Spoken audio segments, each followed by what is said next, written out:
ٹھیک اشرف صاحب، جیسے میں نے آپ کو اثنا عشری بن کے بولا کہ یوں بنے گا، پورا متعین ہے، اور ان کے ساتھ اس کے علاوہ جس کو بھی اقتدار یہ دیا گیا وہ غصب ہے اور بالکل ناجائز ہے. ٹھیک، اگر ہم اسماعیلی کہیں تو ابھی تک سلسلہ، اور اگر ہم اہل سنت کے ہاں دیکھتے تو ان کے ہاں کوئی متعین طریقہ نہیں ہے.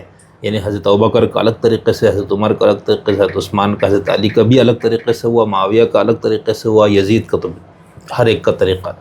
تو اس کے اندر اب ہم کیا کریں؟ مطلب کہ اگر ہم یہ دیکھیں تو آپ کی تحقیق کیا ہے؟ یعنی اگر ایک تو شیعہ سنی یہ، اس میں کیا آپ بیچ کی کوئی راہ بتاتے ہیں کہ جس کے اندر جیسے غامدی صاحب اس طرح کے آج کل کے نئے اسکالر کہتے ہیں امرہم شورا بینہم، بس یہ بنیادی اصول تھا، تو آپ اس کو لیتے ہیں؟ اگر یہی پھر میں اگلا وہ یزید پہ آؤں.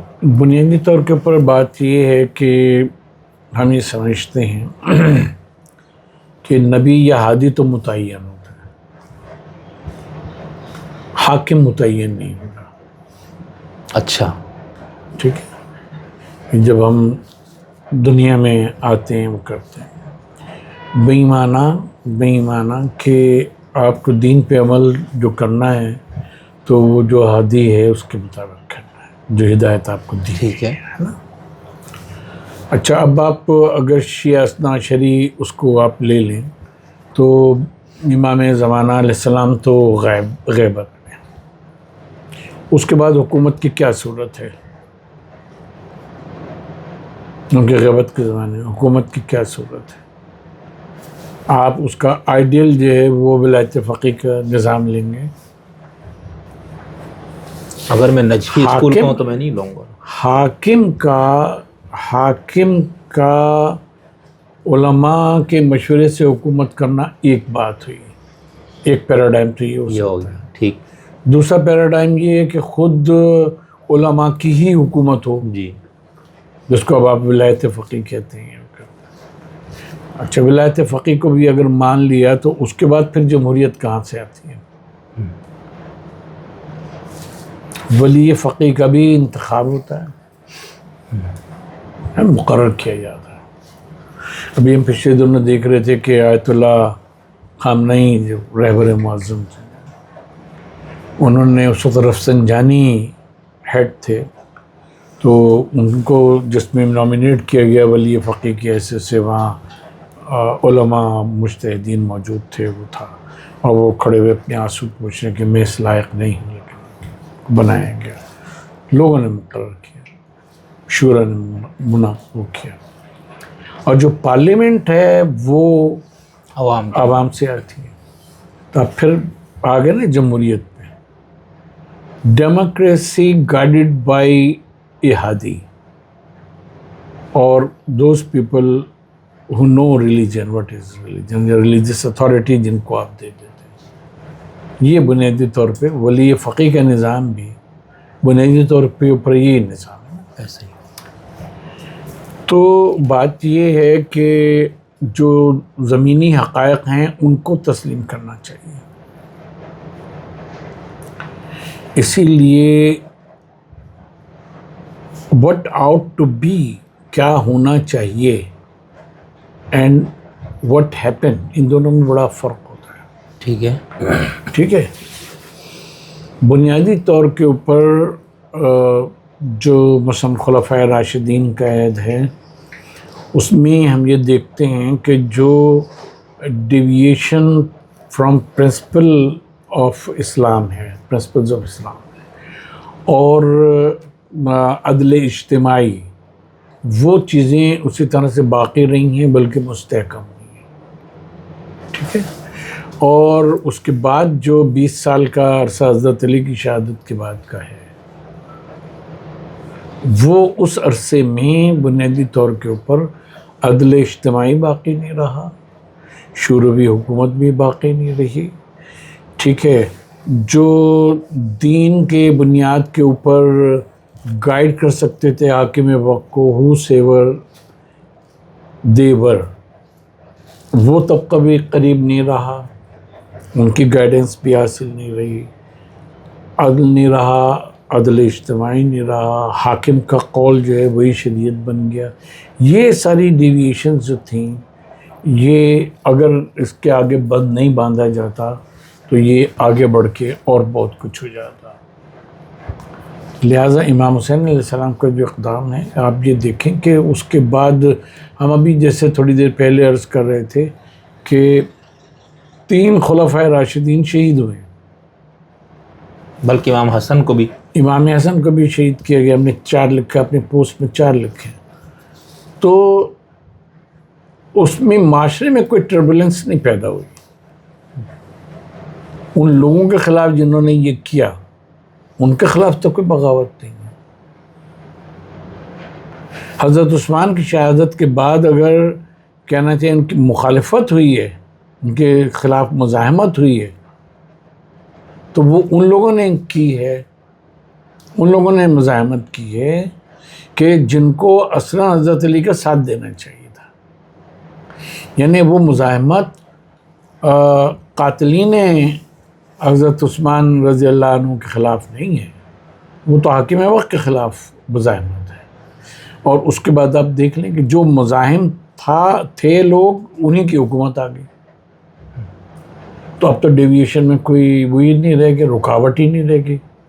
اب جب ڈیویشن میں رکاوٹ نہیں رہے گی تو وہ وقت آ گیا کہ حضرت امام حسین علیہ السلام نے جب یہ فرمایا ہے حاکم مدینہ کے سامنے کہ یزید رجل فاسق شارب الخمر یحل حرام اللہ و یحرم حلال اللہ. ٹھیک ہے، تو اس وقت اس کو جرت نہیں ہوئی کہ وہ یہ کہے کہ حسین تم الزام لگا رہے ہو یزید کے اوپر، یزید تو ایسا نہیں ہے. اور پھر مثلی لا یبایع مثلی، میری طرح کا کوئی شخص اس کی طرح کی کسی شخص کی بیعت نہیں کر سکتا. تو حاکم وقت جو کہ اس کا بھائی کزن تھا، حاکم مدینہ کزن تھا، جی، اس نے تو تردید نہیں کی. تو اسی صورت سے اور بنو امیہ نے بھی، وہاں مروان بن حکم موجود تھا، اس نے بھی یہ نہیں کہا کہ حسین غلط کہہ رہا. تو کہا کہ یہ اگر اس وقت بیعت نہیں کریں گے، اگر یہ اس وقت بیعت نہیں کریں گے تو پھر بغیر خون خرابے کے ہاتھ نہیں آئیں گے، لہٰذا ان کی گردن مار دو. یعنی جو امام کا موقف تھا یزید کے خلاف، اس موقف کے کسی نے تردید نہیں کی.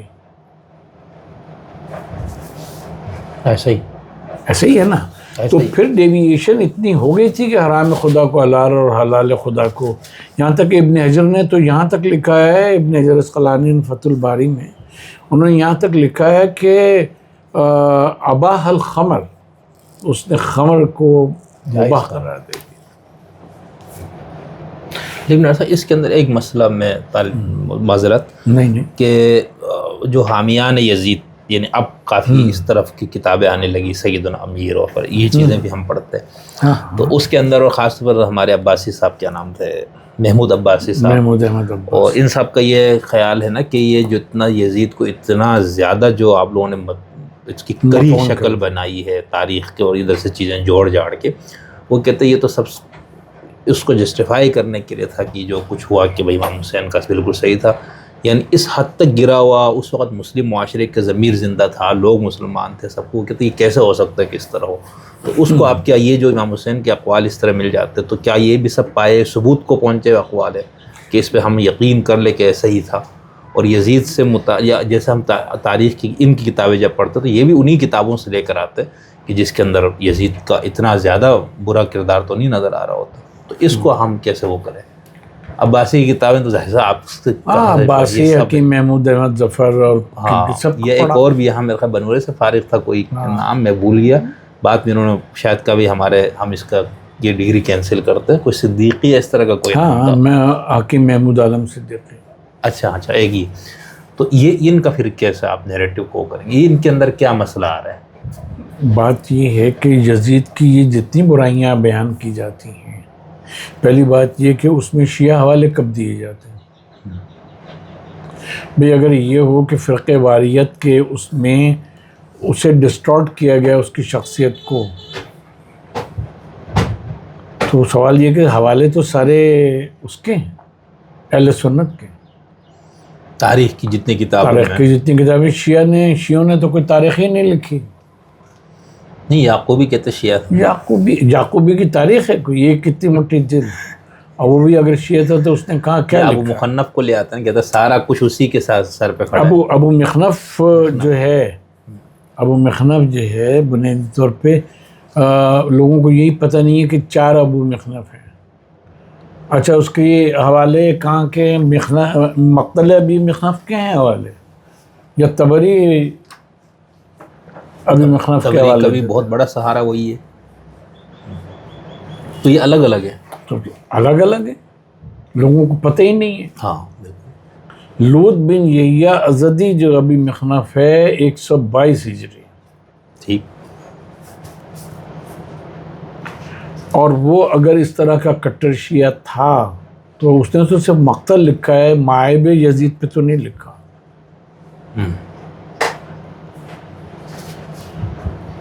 طبری جس چیز کو بیان کرتا ہے، اور ہم نے یہ تاریخی پس منظر میں بھی اس کو تفصیل سے لکھا ہے کہ یزید کی شخصیت پہ کہ جو لوگ ہیں وہ صحابہ کرام میں سے کہ وہ جاتے ہیں اور جا کے واپس آتے ہیں تو وہ کہتے ہیں کہ ہم یزید کی محفل سے جب باہر آئے محل سے تو ہمیں یہ تھا کہ ہم پر آسمان سے پتھر کیوں نہیں نازل ہوتے.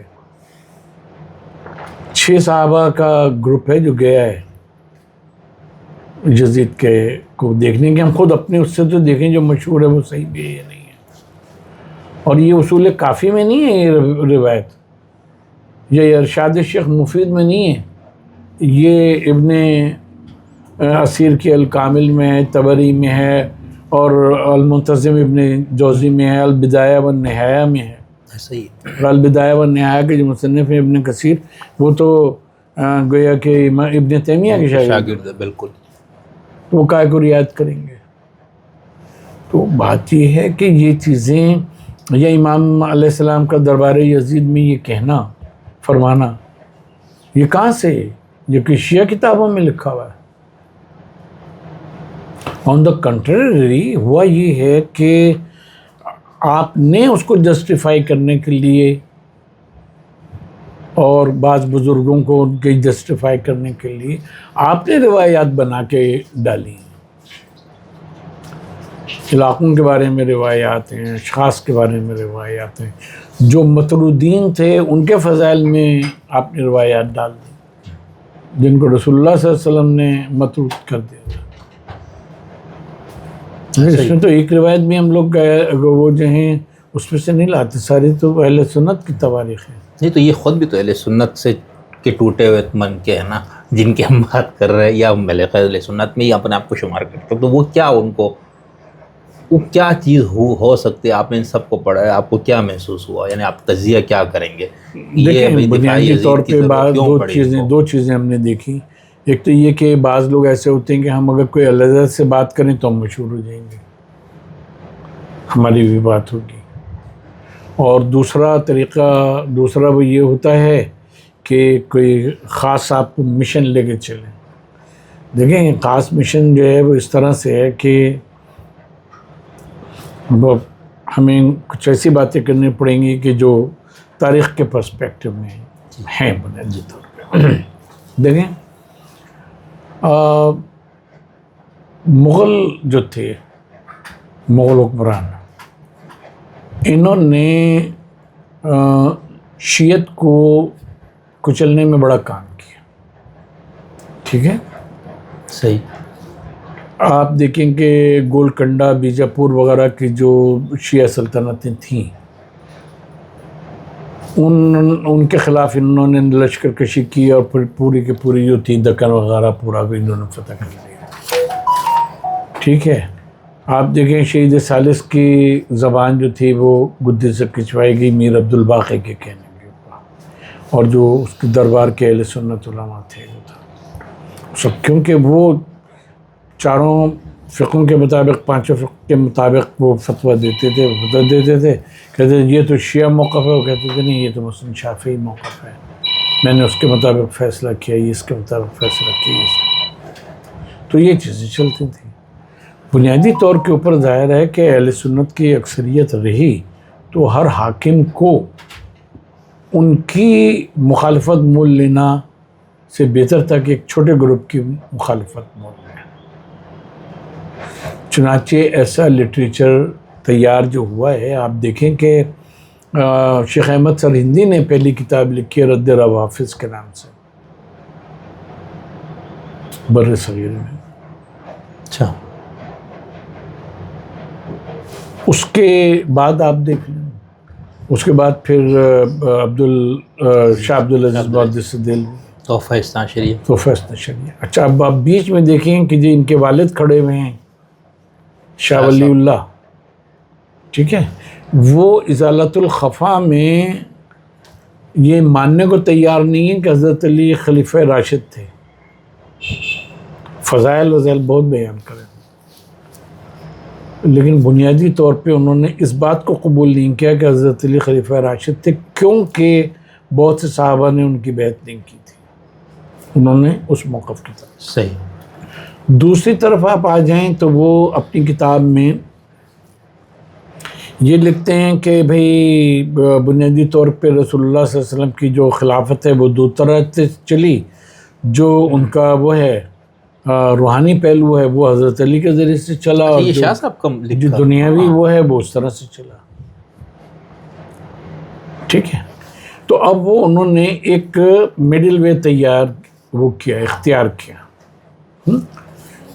شاہ عبدالعزیز محدث دہلوی نے جو وہ لکھا، کیا نام ہے، تحفہ اثنا شریعہ لکھی، اس میں انہوں نے لکھا کہ میں یہ شیعوں کی ہدایت کے لیے لکھ رہا ہوں، میرے مخالفت میں نہیں لکھی ہے، میں ہدایت کے لیے لکھ رہا ہوں. اور ساری نصوص سریہ کی انہوں نے تردید کر دی، جس کے بعد میں ابقات الانوار وغیرہ کتابیں لکھی یا ہمارے خاندان کی بعض کتابیں. اچھا اور آگے چلیں کہ انہوں نے سر و شہادتین لکھی. مسئلہ یہ کہ امام حسن علیہ السلام اور امام حسین علیہ السلام سے دامن تو نہیں چھڑایا جا سکتا، لہٰذا اب اس شہادت کو کیا کریں. اگر وہ شہادت تھی تو شہادت ہمیشہ راہ حق میں ہوا کرتی، تو آپ یہ تسلیم کر رہے ہیں کہ امام حسین کا قیام بھی حق تھا، اور ان کو جو شہید کیا گیا تو قاتل کی آپ کوئی اور شناخت جو ہے وہ بیان کریں، مقتول کی آپ شناخت شہید کے طور پر کریں. سر شہادتین میں انہوں نے حضرت رسول اللہ صلی اللہ علیہ وآلہ وسلم کی سری شہادت اور جہری شہادت جس کو ملا دیا. تو جو قاتل تھے ان کو آپ پھر کہاں پہ کھڑا کریں گے؟ نہیں، اس پہ تو اہل سنت میں تضاد ہمیشہ سے رہا نا. جنگ جمل صفین وغیرہ کے شہداء کے بارے میں بھی یہ دونوں طرف شہید تھے نا. ہاں لیکن یہاں تو اس طرف تو مطلب یہ کہ جو اس کا حکم دینے والا ہے اس کو تو آپ کہاں کھڑا کریں گے؟ اس کے بارے میں تو پھر آپ بات نہیں کرنا چاہتے. کہ اگر آپ کچھ کہتے ہیں تو وہ ان کے والد تک جاتا ہے جو کہ جلیل القدر صحابی تھے. تو اس پہ ہم نے یہ بات کہی کہ بہت سے ایسے صحابہ ہیں کہ جن کے والدین جو ہیں وہ اسلام لانے سے پہلے مر گئے، اسلام نہیں لائے. ایسا ہی ہیں، یا حضور صلی اللہ علیہ وسلم کی جو دعوت تھی اس سے پہلے ہی انتقال ہو گیا ان کا. تو جب آپ ان کا نام لیتے ہیں ابن فلاں، کیونکہ جو عرب میں دستوری یہی تھا، تو کیا وہ جو ہے رضایت کی جو وہ ہے رضی اللہ عنہ، وہ ان تک پہنچتا ہے، ان کفار تک؟ ایک طرف آپ یہ بحث کرتے ہیں کہ رسول اللہ صلی اللہ علیہ وسلم کے والدین جو تھے وہ کافر تھے یا مسلمان، بالکل. تو وہاں سینسٹیویٹی آپ کی ختم ہو جاتی ہے، اور آپ ثابت کرنے پہ تل جاتے ہیں کہ وہ کافر ہی، نعوذ باللہ کافر ہی مرے. ان ابی و اباک فی النار. ٹھیک ہے. تو وہاں تو آپ یہ کہہ دیتے ہیں. اور جب وہ صحابی کے ایسے باپ کی بات آتی ہے کہ جو اس سے پہلے اسلام لانے سے پہلے مر گیا، یا یہ کہ رسول کے اعلان سے پہلے وہ مر گیا، تو آپ کہتے ہیں نہیں وہ جو ہے وہ اس پہ پہنچے گی، لہٰذا اس کا نام نہ. یعنی جو اسلام لے کر آپ کے پاس آیا، جس کے اوپر آپ مان کے، جس کے وہی کہ کرتے ہیں، اس کے باپ کو تو آپ نعوذ باللہ کافر قرار دے رہے ہیں. وہاں رسول پہ بات نہیں آتی. بالکل. یہاں جو ہے یہاں اس کے اوپر آپ کہتے ہیں بات ہے. تو مطلب یہ کہ جو علم کلام میں یہ تضادات جو ہیں بہت تضاد، ان کو ٹھیک کرنا پڑے گا. لیکن اس پر ڈاکٹر صاحب ان کا ایک موقف یہ تو درست ہے نا، وہ کہتے ہیں آپ یزید، یعنی میں نے جو پڑھا سنا، وہ کہتے ہیں ہم بند باندھتا یہیں پر یہ جو یہاں سے بات شروع ہوتی ہے تو خلیفہ اول تک ایسا وہ کڑی تو چلے گی، جیسے میں نے آپ کو بتایا شروع میں کہ بھائی اگر میں اثنا عشری شیعہ اور اس پورے تصور میں ہوں تو میرے تو اول سے ہی جو ہے نا خشت اول خراب ہو گئی. لیکن اب چونکہ اس کی دوسری توجہ بھی ہے جو آپ نے بھی بیان فرمائی، اور بھی بہت سے شیعہ علماء مراجعین اس کو اسی انداز سے بیان کرتے کہ چونکہ حضرت علی کی حمایت تھی، حضرت علی نے ہاں اس کو سب نے ان قبول کے کیا، ساتھ تو ٹھیک ہے. کوآپریٹ کیا اور بہت زیادہ کوآپریٹ جی لیکن جو دوسرا طبقہ ہے شیعوں میں جو اس طرح کی چیزوں کو نہیں مانا، تو وہ تو جب یہاں سے شروع کرتا تو اینڈ وہاں پہ بھی ہوتا، تو اس لیے تو انہوں نے بند تو نہیں باندھا. کیا یہ کوئی حکمت کا طریقہ ہے یہ جو بند باندھنا کہ چونکہ ادھر تک بات جا رہے تو آپ یزید کو ہی نیک ثابت کرنا شروع کرو، یا آپ کوئی اس کی کوئی یزید کو تو آپ کہیں سے بھی نیک نہیں ثابت کر سکتے نا. اچھا صاحب، یہ آپ نے بیچ میں یہ فرمایا تھا کہ سنی علم الکلام کی جو کمزوری ہے اس پہ آپ نے اعتراض کیا تھا نا کہ وہاں پر کفر بواہ کی بواہ ہے لفظ، بواہ کی صورت کے علاوہ حاکم کے خلاف آپ وہ نہیں کر سکتے. اچھا اسی لیے میں نے مولانا غلام رسول سعیدی صاحب اور باقی انہوں نے یہ لکھا ہے کہ ہمارے اہل سنت کے کچھ علماء نے یزید کی تکفیر کی تاکہ یہ جسٹیفائی کیا جائے کہ امام حسین کا اقدام بالکل صحیح تھا، کہ وہ کفر بواہ کی صورت تھی تو امام نے کی. ادروائز سنیوں کو جو اجماعی موقع بیان کیا تو اس میں امام حسین خطا پہ ہو جاتا ہے کہ آپ نے حاکم کے خلاف خروج کیا یا بغاوت کی. تو اس کے اندر تو شیعہ علم کلام کے اندر بھی تو دیکھیں نا امام حسین کے اپنے قیام اور پھر اس کے بعد اس قیام سے استدلال کر کے ظالموں کے خلاف استدلال کی کوئی روایت نہیں ملتی. شیعہ علم کلام میں کیا ہے کہ آپ ہر ظالم کے خلاف خروج کریں گے اور امام کو اسوہ بنائیں گے امام حسین کو. بنیادی طور پہ دو باتوں میں ہمیں فرق کرنا چاہیے. ایک تو یہ کہ کوئی ظالم ہے اور وہ اس قسم سے، دیکھیں ظلم کے ایک تو معنی یہ ہے نا کہ کسی خاص خاندان پہ یا کسی خاص اس کے اوپر ظلم کرتا ہے، یا یہ کہ ہم جیسے اپنے ایک پروگرام میں کہہ رہے تھے، کہا ہے بھی ہم نے کہ اگر آپ بنو امیہ کے مظالم کو اگر آپ دیکھیں تو صرف تاریخ طبری میں ایک دفعہ ہم دیکھ رہے تھے بنو امیہ کو، تو 1012 نام ہمیں ملے کہ وزربا ان کو اس کی گردن مار دی، کہ جو ذرا سے مخالفت کرتا تھا گردن مار دی. ایک تو ظلم جی ہے. دوسرے ظلم یہ ہے کہ جو شریعت سے ڈیویشن اور پھر نظام جو ہے اس کے خلاف چلا جانا، اس کے مقابل دوسرا نظام کھڑا کرنا. تو ظلم کی جو یہ صورت ہے، ظلم کی یہ صورت جو ہے اس میں قیام کرنا واجب ہے بشرط استطاعت. یہ نبی پاک صلی اللہ علیہ وسلم کی جو وہ حدیث ہے کہ اگر کوئی برائی دیکھو بل تو اس کو ٹھیک ہے اپنے ہاتھ سے بیدی اور فبلسانی اور پھر آخر میں اضعف الایمان. ہاں اضعف الایمان کا ایک درجہ ہے. تو اب اس میں یہ ہے کہ یہ دیکھا جائے گا کہ ظلم کی مخالفت اور وہ جو ہے وہ اس وقت انڈیویجول کی اس کے اوپر لے. مثلا ہم کہیں گے ہم ایک ظلم ہو رہا ہے معاشرے میں، اس کی ہم مخالفت کرنا چاہتے ہیں، تو ہم دیکھیں گے کہ ہم کہاں تک مخالفت کر سکتے ہیں، ایٹ واٹ کاسٹ ہم کر سکتے ہیں. تو ہم اس کے لحاظ سے اپنے آپ کو وہ چنیں. ٹھیک ہے. اسی لیے یہ ہے کہ امام حسین علیہ السلام کے بعد آپ دیکھیں کہ 70-80 سال بنو امیہ کو بیٹھنا نصیب نہیں ہوا، ان کے خلاف بغاوتیں ہی ہوتی رہیں، لوگ ہی اٹھتے رہے، توابون اٹھے، یہ اٹھا وہ اٹھا، بڑی بڑی بغاوتیں 7-8 ہو گئی جن کا ہم نے ذکر بھی کیا.